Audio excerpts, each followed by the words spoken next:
HBO's Game of Thrones is one of the most unpredictable and complicated series out there. As a result, its fans are partial to an outlandish theory or two, from the idea that the whole show is a global warming metaphor to an even weirder thought that Varys could be a mermaid. With the show drawing to its highly anticipated climax fairly soon, we thought we'd give you a rundown of some of the best fan theories for how it will eventually end. But beware, for the night is dark and full of spoilers.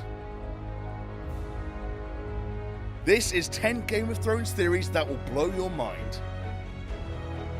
Number 10. The Faceless Men Theory.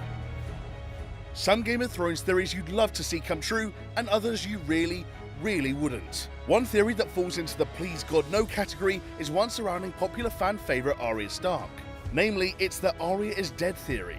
This theory states that in the Season 6 Episode 8 showdown of Jaqen's prodigies, it was actually the waif, not Arya, who emerged victorious. Think about it, you don't specifically see the waif die, which has been Game of Thrones code for that character's not really dead in the past. The odds were definitely against the younger Stark girl in that fight. She had been stabbed multiple times in the stomach and had never bested the waif before.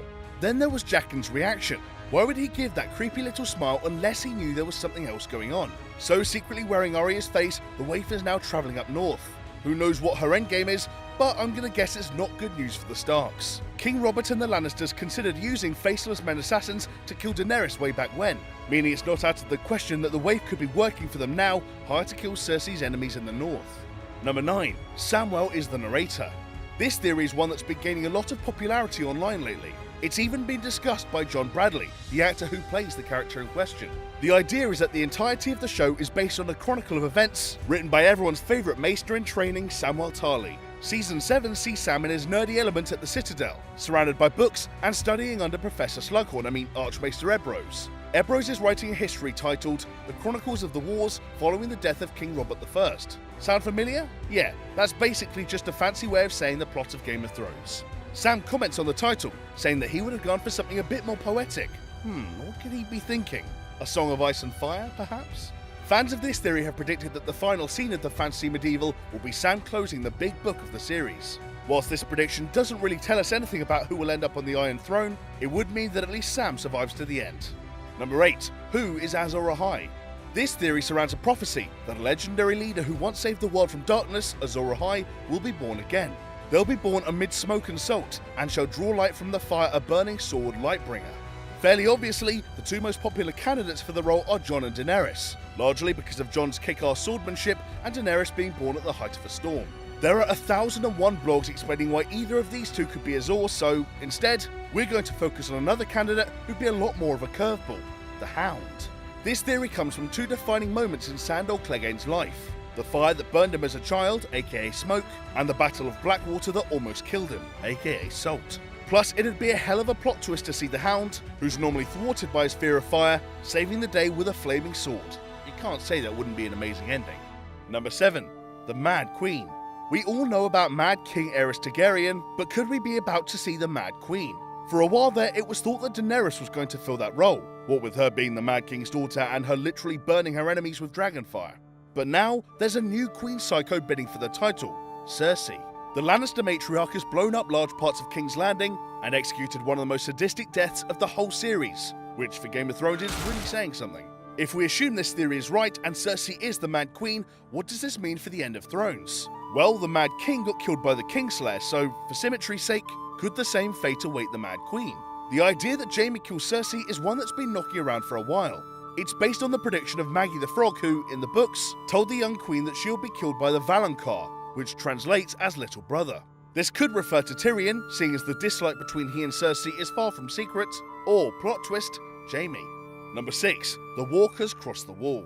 The 200-metre tall wall that stretches along the northern border of the Seven Kingdoms was allegedly constructed about 8,000 years before the events of Thrones. The Children of the Forest added an enchantment to prevent the White Walkers crossing it. But could everyone's favourite plot device have already broken that spell, basically dooming all of Westeros? Yes, of course, we're talking about Brandon Stark.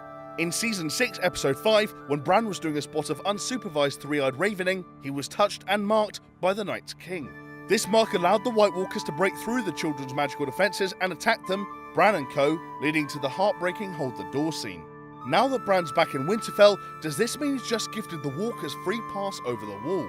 This leads into another, more dire end of Thrones theory. The White Walkers win, and everyone else dies. Valar Morghulis after all. There are hundreds of thousands of White Walkers, and they're super hard to destroy. With George R.R. Martin's previous notoriety for killing off fan favourites, it wouldn't be totally unfitting for him to just kill off all of the remaining living characters. Number 5.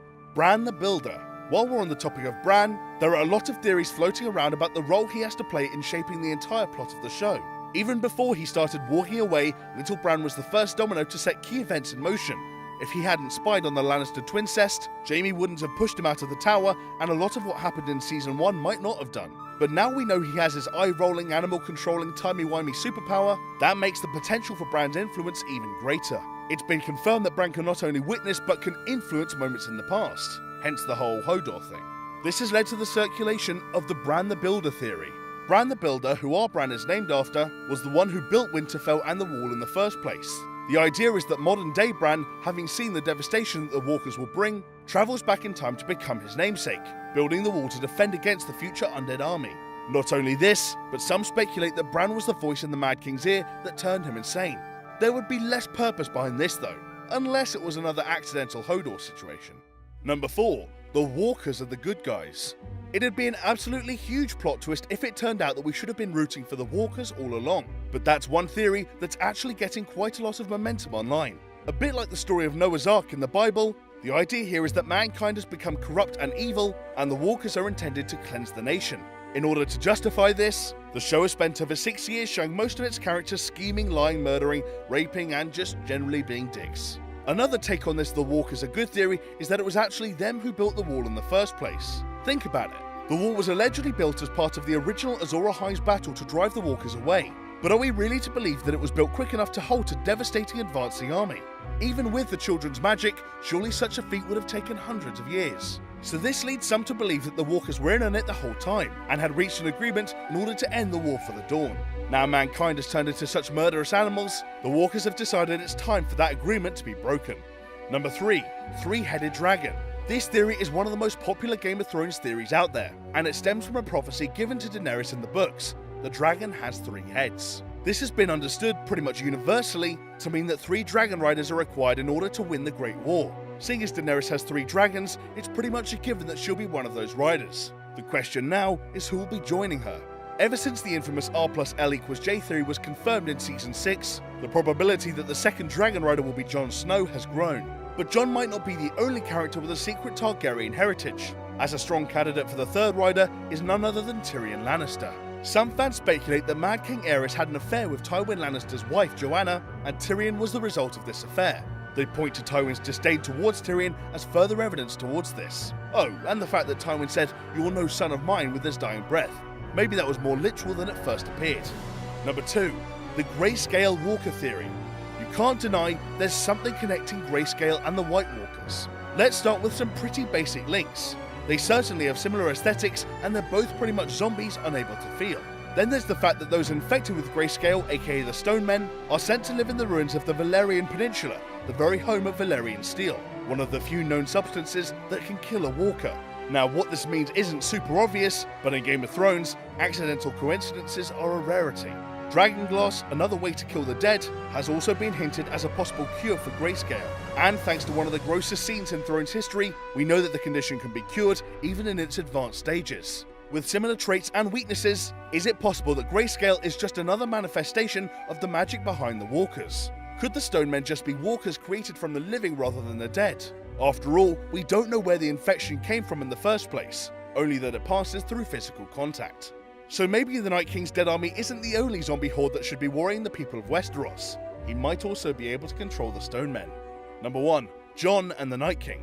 A badass warrior based in the north who once died and has since been reanimated. Am I talking about Jon Snow, the Night King, or both? Well, according to this theory, the grand finale will see the former become the latter. When discussing the eventual conclusion of his story, George R.R. Martin described the finale as bittersweet. This implies that the good guys do ultimately triumph, but at a cost. This revelation, of course, sent fans into a frenzy, hypothesizing what the cost could be. One obvious candidate would be the Winterfell bastard and professional nothing knower, Jon Snow. A popular prediction is that Jon will sacrifice himself in order to kill the Night King and stop the attack on the living. But true to character, our hero won't die. Completely. Instead, he'll become a semi-White Walker like Benjen Stark and rule the Walkers as the new Night King. So long as he isn't fully converted to Walker, he would then be able to use his leadership to turn the advance of the Walkers around, protecting the citizens of Westeros. How's that for bittersweet? So that was 10 Game of Thrones theories that will blow your mind. How do you think the show will end? If you enjoyed this video, why not head over to our video on 10 things you didn't know about Game of Thrones? And as always, make sure you give us a like and subscribe. Thanks for watching,